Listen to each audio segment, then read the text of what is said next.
This is Reggie Kelly, NFL tight end, and you're watching Before the Kickoff podcast. Thanks for tuning in to the Before the Kickoff podcast. Today we have a special guest on the podcast. He's played and coached the game of football. He's been a draft scout with multiple NFL teams, and he's the general manager of Ourlads'NFL Scouting Services. Mr. Dan Shonka, thanks for taking your time to be on our podcast. You bet, Dave. Anytime we can talk football, I love doing it. Certainly the NFL draft. All right, so we're going to get right into things here. I'm going to ask you a couple questions about your earlier career, and what was the initial point in your life that made you want to play the sport of football? Well, I tell you, it's something that's kind of in your blood, I think, as much as anything. And, I always loved to play football.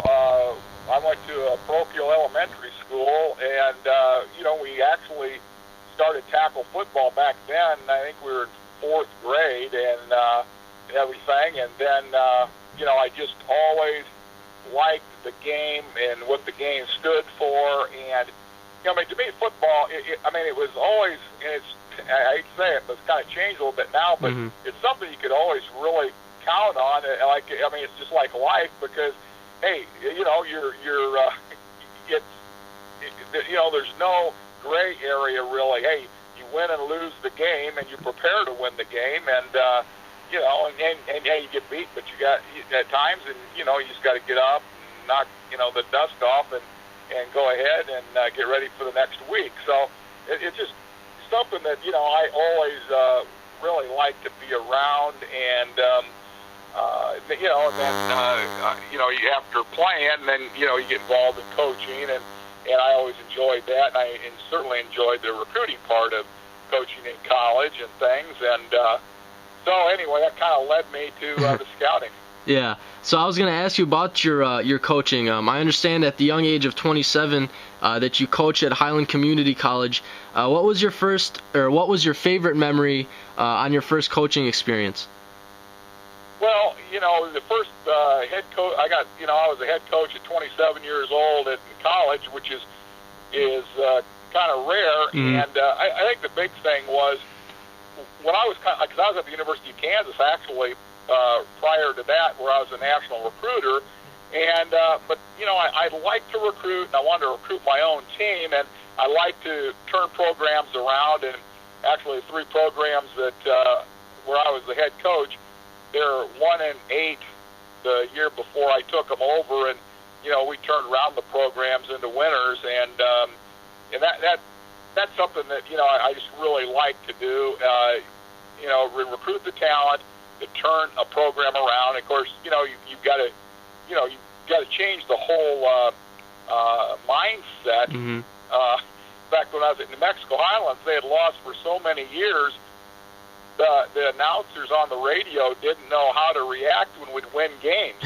they didn't know how to say, did you just luck out this game, or are you guys really good? Or they didn't know because they hadn't seen winning. But one time, I think in the 20 years, they took over the program. So, but anyway, it is just a lot of fun, and like I said, Highlands, we used to turn New Mexico, first of all, I was at Highlands Community College there in Kansas, and then we turned that program around, redid the facilities and stuff like that, recruited players in there, then went to Independence Junior College down with the southern part of Kansas and did that, and then I worked for the Philadelphia Stars, and then when the USFL folded, then I went out to New Mexico Highlands as the head coach, and that's a Division II school in NCAA, and it was the thing is, I really liked the recruiting, and I recruited in California a lot, and in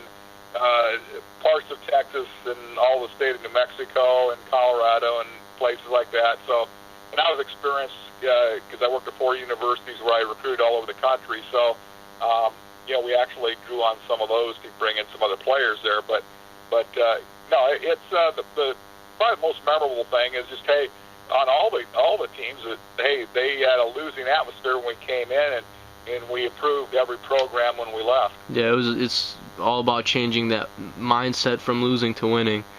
So for people who don't exactly know what an NFL draft scout does, could you just explain the job a little bit for us? Yeah, I'll tell you what, the biggest thing is, there's different levels, I guess you'd say, or different types of NFL scouts. You've got your combine scout that you work for either National Football Scouting or Blesto Scouting, okay? And then that's one type of scout. The next type would be a team scout, where you actually work for a team. And then the other type of scout is a pro scout, which means you work in the pro department of an NFL team, and you evaluate just the pro players in the league. And a lot of teams now have an AFC scout and an NFC scout, and you're responsible for the whole AFC or the NFC. A college scout, like going back to the combine scouts, the country's divided up into about 11 areas, 10 or 11. I think Blesto has 11. I think Nashville's got 10. And you're responsible for all those schools that play football in your area. And you go to those schools. Now, when I did it, we went to the schools twice a year personally. Didn't matter if it was a Division I school or if it was a Division III school. You went to every school twice a year, and you had to write up a list of why or why not this guy was a prospect. And then you'd write a report on him if he was a prospect. So, hey, if a Division III team, has 50 guys on there that are seniors, you write down every name, their height, weight, and speed, and then why they can't play in the National Football League. Okay. And so we were very thorough about, how we did things. And I used to go to, probably 4 schools a day during 2-a-days, the ones that didn't have prospects. But we were there personally, got to see them, visit the coach, things like that. Okay, then, now when you're a team scout, I work for the Philadelphia Eagles and the Washington Redskins and then the Kansas City Chiefs. You have an area there, and then also I was an over-the-top guy and cross-checked different areas. Like, say, for instance, the Eagles, that particular year, they wanted to look at linebackers. Well, I was a linebacker expert, so I'd look at all the linebackers in the country, along with, I had my regular area, which was the Midwest. But it changed, with the Redskins. I was out west. I was in the Southeast at one time with the Eagles. So I kind of covered, and I was actually in the, I guess, part of the Midwest. I think you'd say, I had Tennessee, Arkansas, things like that, states like that for when I was in National Football Scouting. So I kind of got to see the whole country. And then you go, you're assigned by your general manager or what have you to go to different areas if they want to, want your opinion on a player or something like that. Then you go out and evaluate that player, say, for instance, at their pro day or what have you, to give another opinion. So usually you get about anywhere between 3 and 5 opinions on a player, and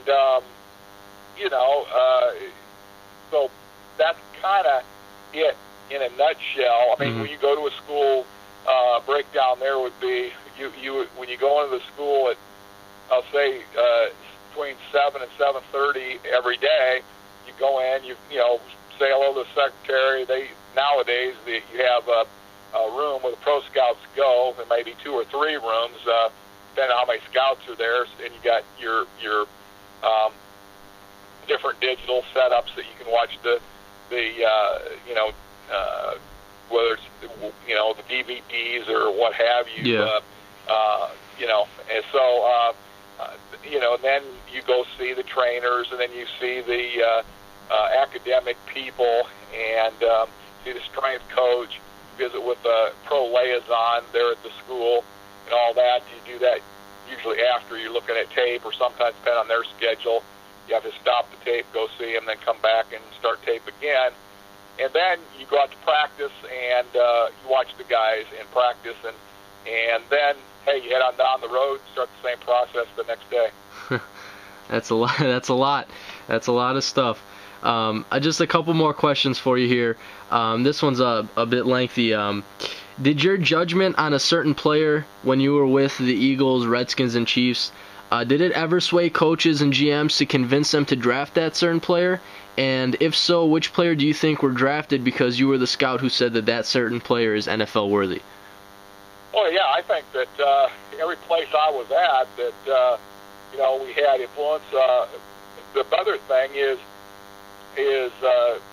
not only in the draft. I think one of my biggest impacts was signing free agents, because I signed over 20 free agents that made it National Football League, and that's not easy to do. No, but there are players that I knew about that I like, and we signed them, and then they made our teams, and Antonio Pierce, who a lot of people see on ESPN now, I signed him out of the University of Arizona, for instance, for the Ourlads'NFL Redskins. Hollis Thomas, when I was with the Eagles, signed him as a free agent. He played 14 years, and I can go on and on, but Chad Lewis, another guy that I'd signed, who made the Pro Bowl as a tight end from the Eagles, James Thrash, another wide receiver that I signed for the Eagles. He ended up playing for the Redskins, and the Eagles signed him back for a big, like $3 million bonus or something like that, and so anyway, there's been tons of those kind of guys. Now, a player that, I really went to bat for, that we ended up drafting, Bobby Taylor, when I was in Philadelphia. That was my guy in my area at Notre Dame, and he was an outstanding corner, but a lot of people didn't like him because, ironically enough, he was so tall. When you're tall out of the corner, that's great coverage because you could really leap and stuff like that, but you got to be able to bend a little bit too, because to help you make a tackle and things like that in run support. And Bobby would come up and grab guys and throw them down, and some people didn't like that. They wanted to see him wrap up and stuff like that. Well, Bobby was a big playmaker wherever he was at in high school or at Notre Dame. He got beat Florida State one year by blocking a punt, and or helped beat him, I should say, and they ran it in for a touchdown. And he had a pattern of success, and that's what I always like to see in the players that we help get drafted or what have you. In fact, the '98 Eagle draft was run by 3 scouts, because we didn't have a general manager, didn't have a player personnel director.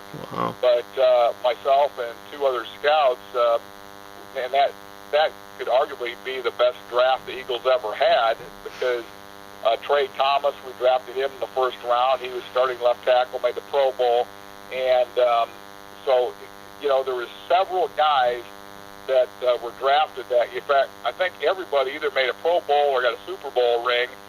One guy got a Super Bowl ring, not with us. He was with another team, but everybody we drafted that year either made a Pro Bowl or, like I said, a guy got a Super Bowl ring, except for the 7th round guys. We had a couple supplementary picks that we took some really good players there that they just weren't able to overcome their injury, but that's why we took them, late in the 7th, because if they did, you had 2 guys who were probably 3rd-round players, but they both had real bad knees and never did really come back and play. But the other guys were just, outstanding players that played for years, in the league. So, but every team, guys really, like we contributed to hopefully betterment of the teams. So, in this year's draft in April, who are some prospects you've had your eye on? Guys you think will be pure football talents and will make an immediate impact in the NFL? Well, I obviously I think that a guy that we liked way before I think a lot of people was Doug Martin out of Boise State, running back. Really liked Doug. In fact, he was our top senior running back heading into the fall. So he and then Brandon Whedon, we liked him heading into the fall. Tannehill we liked, but we we don't like him up where everybody else likes him, but, you know, we like him. He's more of a second-round guy, not a first-round guy. But Michael Floyd, receiver at Notre Dame, he was our top receiver heading into the fall, and it's proven that, you know, he's right there behind Blackman. I say, when I say the top receiver in the fall, that's the seniors, okay, because you don't know who comes out for sure. And we work on tape during the summertime, and then when we put out our like draft preview prior to the fall, these guys were, you know, some of our top guys heading into the fall, and they proved that, you know, they're as good as we thought they were.